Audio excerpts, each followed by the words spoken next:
Welcome to Paranormal Nightshift, your home for all things that go bump in the dark and your fan stories told here. Why do we write off folklore and mythical creatures? Why do we act like these things that have been told stories of for generations just somehow, some way stopped existing? Thousands of stories over hundreds of years of people continuing to see the same kind of creatures.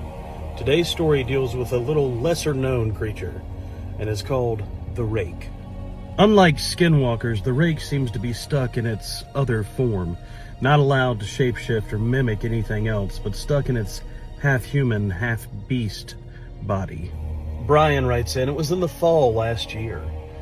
The leaves were changing, the entire ground was crunchy. I need that to be told. That needs to be a very big detail about this.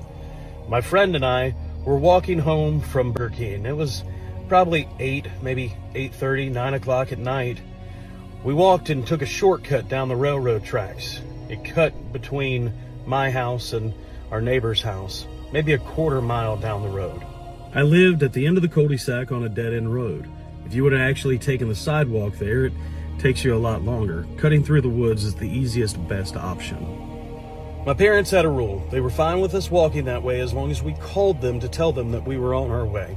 We had called about 5 minutes prior and said, we're going to go through the woods and we'll be home in, 10, 15 minutes? As me and my friend were walking, we heard all the crunching of the leaves going through the woods. It wasn't quite all the way dark yet, and it is still just a wooded area behind a cul-de-sac, so there's plenty of unnatural light or artificial light, whatever you want to call it, and the moon was very bright that night anyway. We had gotten close to my house. All we had to do was climb over this fence. And I thought it was a little weird that my dad hadn't turned the light on. See, most of the time, if I call my parents, they'd at least go out to the back and turn on the porch light. But everything was still really dark. But anyway, I climbed over the fence. It's only about a 5.5-foot fence. It didn't take anything, just chain link fence. I went my turn and waited for my buddy to go over, and that's when I saw it. Maybe 10 feet down the fence line, the fence was rattling, like something else was trying to get over the fence. It freaked me and my friend out, and that's when we turned on our cell phone lights, and we saw these long claws, long, like knife-like claws going over the chain link, making noises and rattling the fence. Cell phone lights aren't bright, so we couldn't see much of anything other than the claws. My friend hurried over the fence, and we started walking backwards with our cell phone lights, trying to see whatever we could. There just wasn't enough light. Finally, my dad came out on the back porch and flipped the light on. It illuminates the backyard. And there he was, this pale creature. Looked and built like a man, but different. Thin, skin and bones, pale gray white skin. And its eyes were jet black. Its skin didn't look like human skin.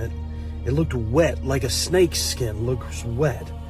Its entire body was nude, no hair, just pale. And its hands, its claws, its hands were elongated. It had like knife-like fingernails.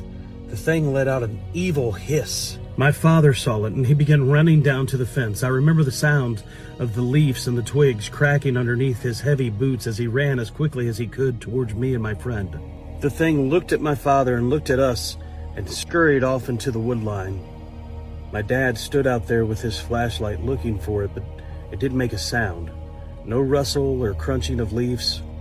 Nothing. The woods were quiet, eerily quiet. With all of the leaves on the ground, with all the twigs on the ground, we would have heard crunching, rustling, something. But it was just quiet. After that, my dad never let us walk through the woods anymore. I make phone calls now and he comes and picks us up. I hadn't seen it again, but after trying to describe it to so many people, someone sent me a picture of what the Rake looks like. It is exactly what we saw that night.